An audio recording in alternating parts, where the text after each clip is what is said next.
the first island was discovered in 1821 and named after Russian Tsar Peter the Great. It was claimed by Norway in 1927.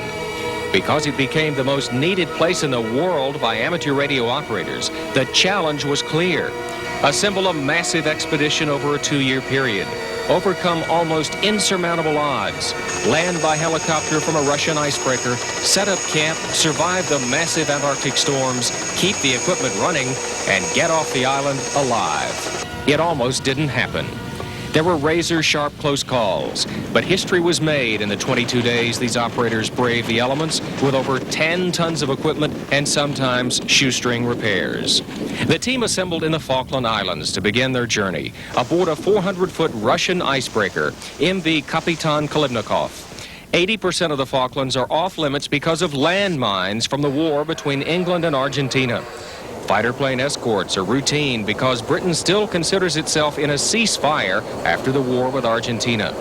Evidence of that war is abound, with beaches littered with mines amid the beautiful king penguins putting on a spectacle.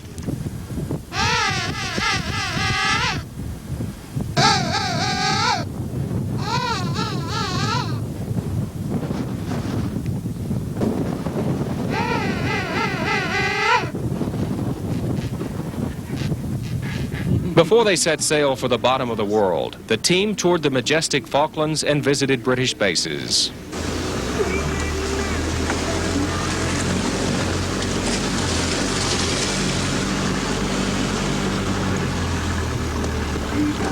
Say, can you tell us where's the nearest McDonald's? Time for lunch. Are you lost? Yes, sir. Are you lost? A song they heard on the tour, Don't Worry, Be Happy, would become the theme song of the expedition. Oh,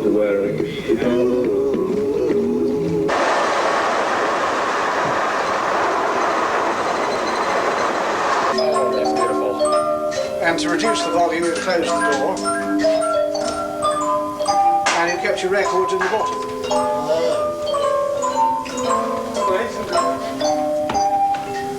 So there we are, you can go round to music now.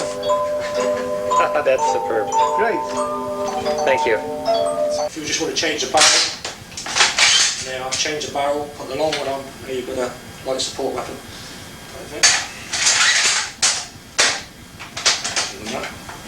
That's quite a weapon.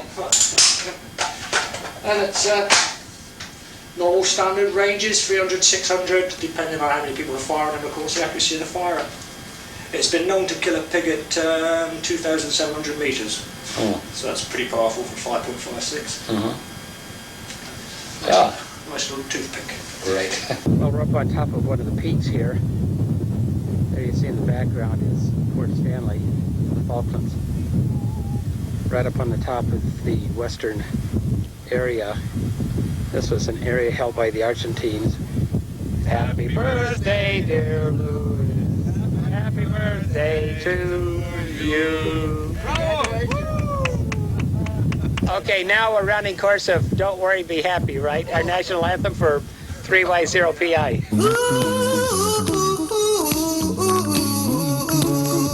Don't worry. Be happy. I give you my phone number. When you worry, call me. I make you happy. Don't worry. And then it was time to get down to business. Load 10 tons of equipment and supplies aboard the 400-foot icebreaker bound for Antarctic islands. 3Y0, India. Welcome aboard. That way. It's that way. Permission to come aboard, sir. Permission granted. Come Thank aboard. you, sir. Well, this is the evening, January 23rd. Actually, my birthday, and we're going to be departing this evening in about 2 more hours. The sun set over Stanley in the Falkland Islands.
The Kapitan Kalibnikov had been turned into a cruise ship for the Antarctic, with explorers, scientists, and the curious paying $60,000 for their trip around the Antarctic region.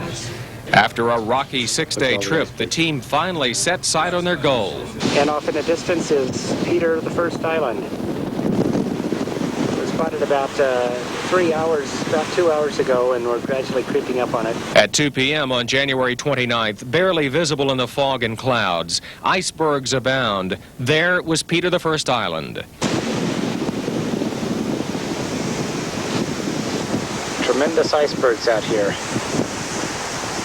All different sizes and shapes.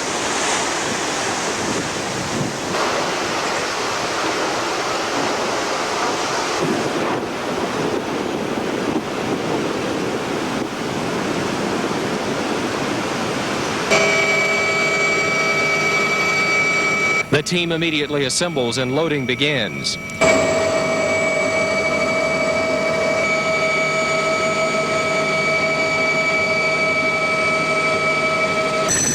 Terry Doobson and Bob Schmieder are the first to land on the island at 3:20 p.m.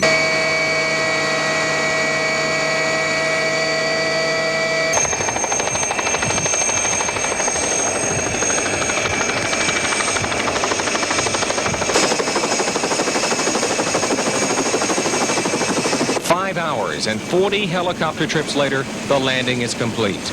But not without moments of sheer anxiety as the giant crates shift back and forth from the high winds.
All goes well, and around 9 p.m., a new community is born on a desolate island. Bienvenido. Welcome. What now? Help! There is hot soup. Hot soup. The team begins to build a camp that would be their home for 3 weeks. No way to get off the island, no backup ship. They would have to avert disaster any way they could. What does one do in a case like this? You guessed it. 'Cause when you worry, your face will frown, and that will bring everybody down. So don't worry, be happy. Don't worry, be happy now. Don't worry, be happy. Don't worry, be happy. Don't worry, be happy. Don't worry, be happy. This is our camp. This is our latrine, one of the most important parts of our station here. Our main living quarters. It's a 12 by 24 foot cold weather environment, insulated side walls and waterproof roof. Behind it there is the cook tent. That's 12 by 12, all insulated, same type of material. Here we have a few hardy souls putting together a Cushcraft A3 tri-bender. And there's our fuel depot. 14 barrels of fuel for the generators. Another of the operating structures, those are 8 feet by 8 feet, enough room for a couple people with tables and all the equipment. Hello guys, very warm here. No wind, sunshine, tropical paradise.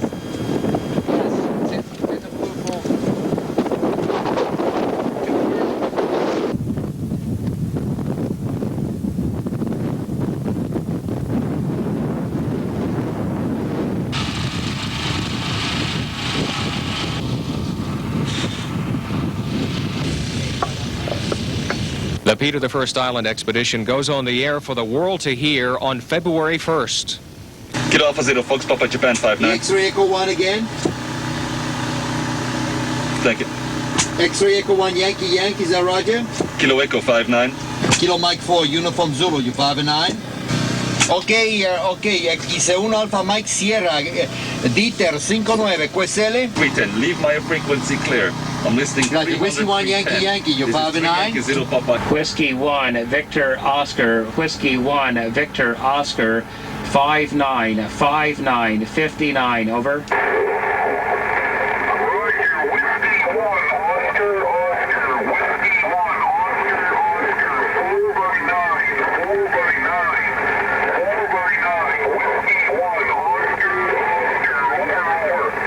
Whiskey 1, Oscar, Oscar, Whiskey 1, Oscar, Oscar, 59. The different flags that we have are Norway, who is the owner of Peter the First Island, the United States. We have 6 members from the United States, and then there's 5 members from the U.S. We have Belgium, Switzerland, Mexico, and at the bottom is Russia from the Kapitan Klebnikov, the Russians that helped us get here. During the operation, they would endure massive snowstorms and winds that would create huge snowdrifts. Winds would gust up to 120 kilometers an hour, 75 miles an hour. Wind chill would drop to 60 below 0 Celsius, 76 below 0 Fahrenheit. Snowdrifts would climb to 10 feet. Tony DePreto. You had no depth perception at all. And I ended up 3 or 4 times right in my face on the snowdrifts. Couldn't even tell the difference between a 4-foot step off and level ground.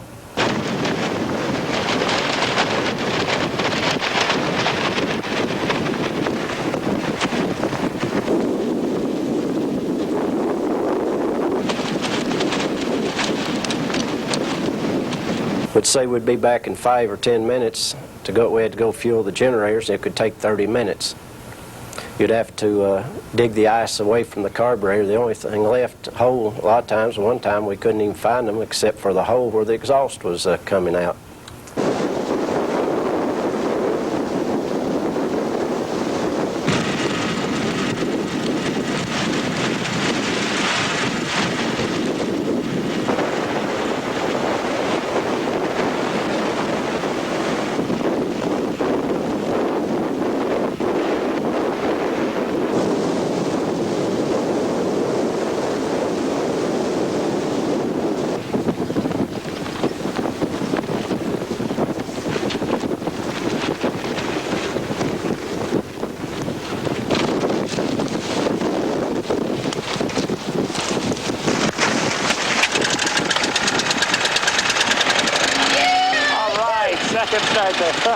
Second hole. All the suitcases were covered with a tarp, and I thought it was completely sealed. But I think there was an opening in the back, so now it's solid snow. So now you're defrosting all of the equipment? That's right.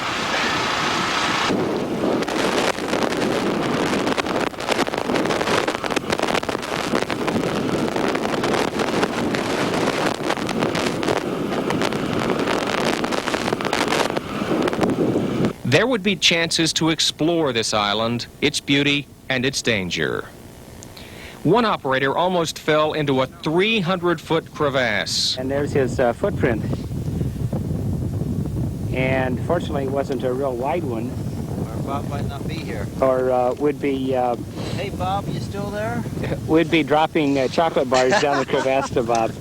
Really gorgeous ice crystals and formations down in there. You can get way down in there and take some good samples.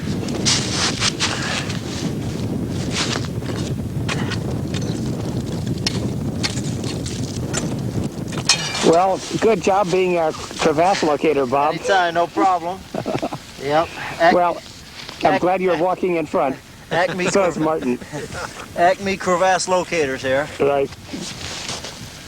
Do you locate landmines on the Falklands too? No, that's, I leave that to my technician Martin here. Oh, okay. This is how Martin finds them.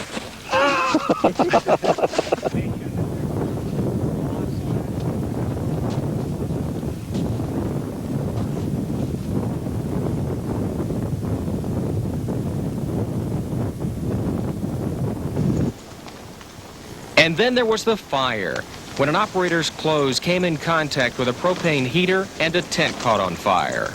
This pair of pants slid during the night, slid down and fell on the open heater. 3:30 in the morning, someone jumps up hollering fire. We all jump up to see us, the side of the tent blazing.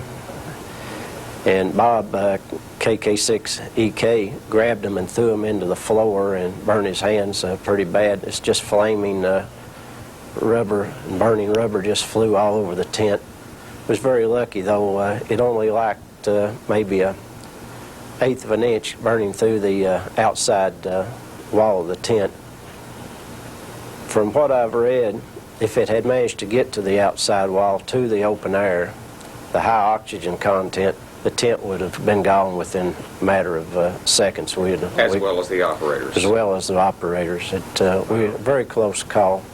But there were lighter moments. Clowning around, breaking the icy tension and tediousness of operating, there is an ode to an iceberg.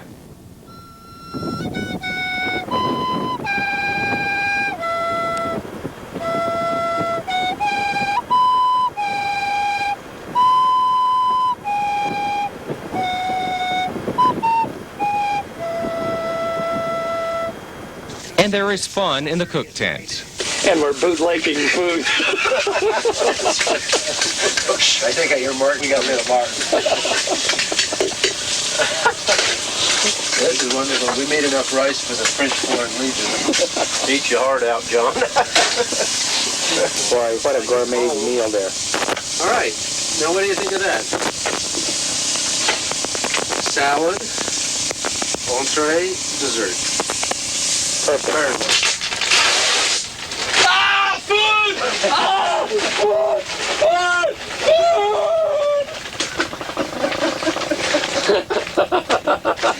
Environmental Protection Agency at work. Right.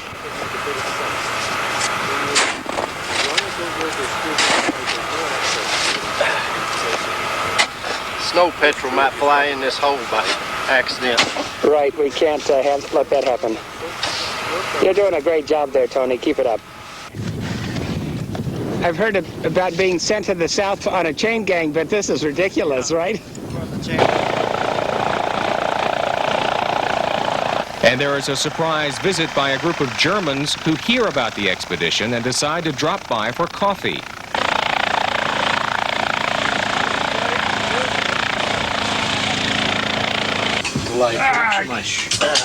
How many kills do we have now? 60. 60? Tomorrow, Yeah. all right. Out of the Cheers. Yeah. Ralph, congratulations. Your life, love. Should we...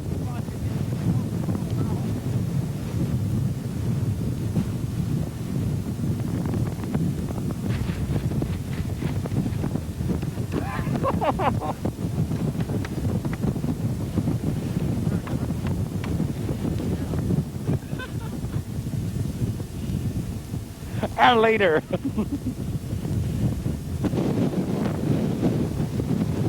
We're taking a walk into the latrine.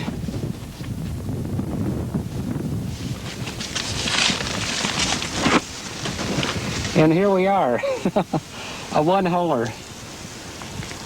A little frosty in here this morning. Gee, it doesn't look like anyone's been in here for the past several days. Contact is finally made with a Russian pickup vessel, the RV Academic Fedorov. It is time to go, but Mother Nature is not ready. A dense fog delays the helicopter departure for 4 days in which the operators sleep, mostly to avoid the boredom. Finally, by the 21st of February, everyone and all equipment are safely aboard. Making it through the dense fog to the ship is termed a miracle.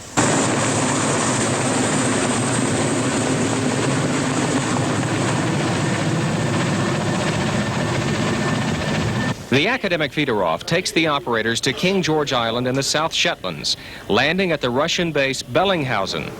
There is bad weather, making them wait another 4 days until a chartered C-130 Hercules plane flies them to Chile. In Chile, they can head home after their incredible journey, a 7-week adventure crossing 5 continents and 9 countries. Media around the world follow the story of the expedition to Peter I Island.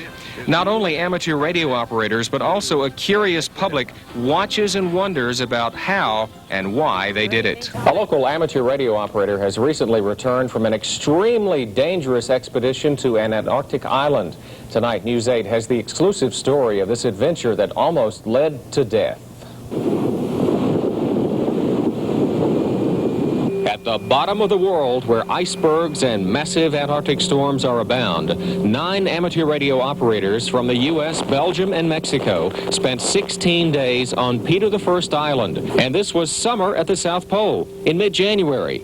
It was daylight 24 hours a day. Icebergs were so high they went into the low-level clouds.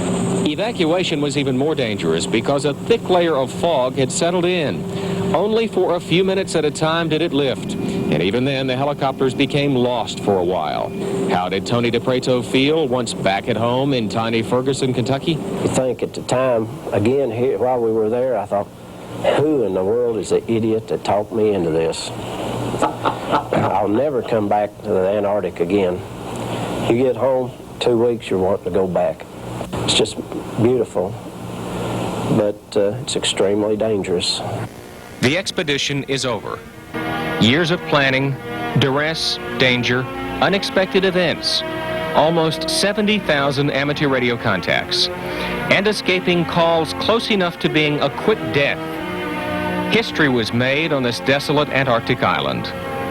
Peter I Island is now a memory etched indelibly into the minds of those who met and conquered the challenges, and those tens of thousands of amateur radio operators who closely followed and appreciated their adventure.